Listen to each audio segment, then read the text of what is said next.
Good morning everyone. आज हम लोग ग्राफ के बारे में जानेंगे। ग्राफ क्या होता है ये हम जानेंगे और इसका प्रयोग करके क्या ज्ञात किया जा सकता है ये भी हम जानेंगे। तो वीडियो में बने रहिए, वीडियो को अंत तक देखिए। अच्छा लगे तो लाइक कीजिए, हमारे चैनल को सब्सक्राइब कीजिए और शेयर करना ना भूलिए। तो बिना देर किए वीडियो को शुरू करते हैं।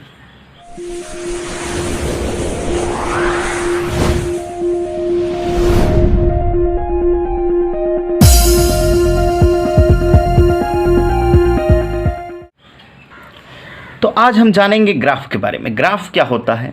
तो ग्राफ एक ऐसी संरचना होती है जिसके द्वारा हम लोग कई घटनाओं को सुविधाजनक पूर्वक ज्ञात कर सकते हैं, बता सकते हैं, समझा सकते हैं। जैसे उदाहरण के लिए, अगर क्रिकेट में कोई खिलाड़ी प्रत्येक ओवर में कितना रन बनाता है या कितने गेंदों पर कितना रन बनाता है, इसको हम सुविधाजनक तरीके से ग्राफ के द्वारा प्रदर्शित कर सकते हैं। इसके लिए ऊर्ध्वाधर ग्राफ का प्रयोग किया जाता है। या फिर क्रिकेट में प्रत्येक ओवर में बनाए गए रनों की संख्या को भी ऊर्ध्वाधर ग्राफ के द्वारा प्रदर्शित किया जा सकता है। तो कई ऐसी घटनाएं होती है जिसको हम ग्राफ की सहायता से आसानी से समझ पाते हैं। अब आप मैथ में भी देखे होंगे कि रेखीय ग्राफ का प्रयोग करके x और y का मान ज्ञात किया जाता है। तो हम यहाँ पर रेखीय ग्राफ को समझेंगे और इसकी सहायता से हम दूरी और समय का आपस में संबंध स्थापित करेंगे और उससे स्पीड ज्ञात करेंगे। तो इसके लिए हम एक ग्राफ तैयार कर रहे हैं। ये जो होता है x अक्ष कहलाता है, x अक्ष, और ये ऊर्ध्वाधर जो भाग होता है इसको हम लोग y अक्ष के नाम से जानते हैं। ये जो होता है ग्राफ का मूल बिंदु होता है। इधर से एक राशि आगे बढ़ती है और इधर से ऊपर की ओर एक राशि जाती है। अब यहाँ पर ये जो है, यदि दूरी समय ग्राफ है तो दूरी समय ग्राफ में x अक्ष जो होता है ये समय को प्रकट करता है और y अक्ष दूरी को प्रकट करता है। और जो इन दोनों का संबंध होता है उसको हम लोग ढाल कहते हैं। अब उदाहरण के लिए, 1 मीटर की दूरी कोई कार 2 सेकंड में तय करती है। फिर अगले 1 मीटर यानी कि 2 मीटर की दूरी तय करने में उसको 4 सेकंड लगता है। फिर अगले 1 मीटर यानी कि 3 मीटर की दूरी तय करने में इसको 6 सेकंड समय लगता है।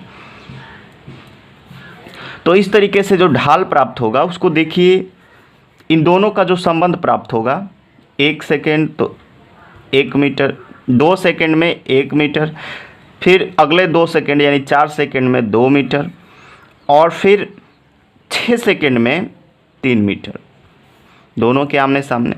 अब आप देखेंगे कि इनका जो ये संबंध स्थापित हुआ, इसी को हम लोग क्या कहेंगे? ढाल कहेंगे। और ये ढाल जो होता है, दूरी समय ग्राफ का जो ढाल होता है, ये किस चीज़ को बताता है?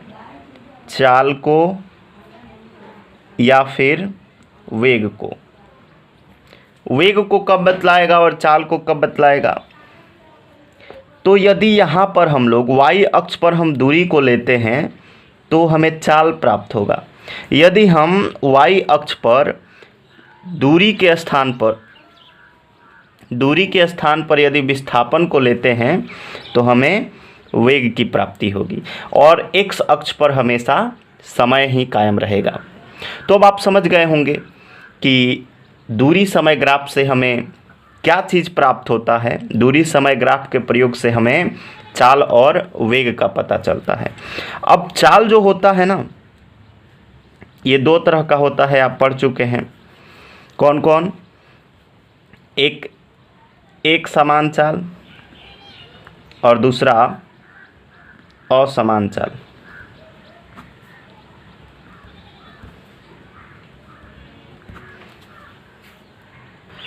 तो इस ग्राफ से कैसे पता चलेगा कि चाल एक समान है या असमान है?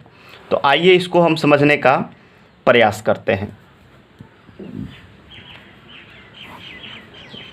ये हो गया एक ग्राफ, एक्स अक्ष, और ये हो गया वाई अक्ष। ये समय को प्रदर्शित करेगा और ये दूरी को।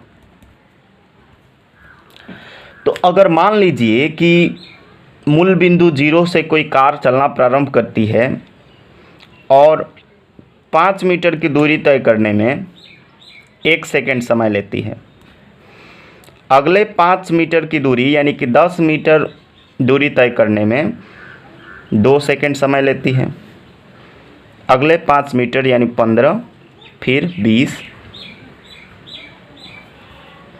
मीटर की दूरी तय करने में 3 सेकेंड और 20 मीटर की दूरी तय करने में 4 सेकेंड लेती है। तो अगर हम इन दोनों का संबंध स्थापित करें तो देखिए, ये 1 सेकेंड तो दूरी कितनी तय हुई? 5 मीटर। 2 सेकेंड तो दूरी कितनी तय हुई? 10 मीटर। 3 सेकेंड में दूरी कितनी तय हुई? 15 मीटर। 4 सेकेंड में 20 मीटर। तो ये एक सरल रेखा प्राप्त हो रहा है, एक सरल रेखा प्राप्त हुआ। और यहाँ पर देख रहे हैं कि समान समय अंतराल में समान दूरी तय की जा रही है, यानी कि 1 सेकेंड में 5 मीटर, अगले 1 सेकेंड में भी 5 मीटर, अगले 1 सेकेंड में भी 5 मीटर। तो इससे क्या पता चला कि जब ढाल सरल रेखा हो तो इसका अर्थ क्या हुआ कि चाल एक समान है या वेग एक समान है। अगर यहाँ पर विस्थापन होता तो वेग एक समान हो जाता।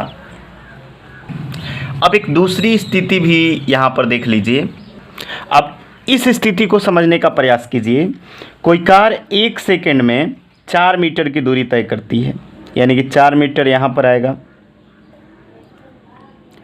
अगले 1 सेकेंड यानी कि 2 सेकेंड में इसकी दूरी 6 मीटर होती है, 6 मीटर लगभग यहाँ पर आएगा। तीसरे सेकेंड में इसकी दूरी जो है मान लीजिए कि 12 मीटर होती है, तो 12 इसके सामने यहाँ पर आएगा। अगले 1 सेकेंड यानी कि चौथे सेकेंड में इसकी दूरी 16 हो जाती है या 14 होती है, तो अगर 14 मीटर की दूरी ये तय करती है तो यहाँ पर आएगा। अब इसको आप मिलाएंगे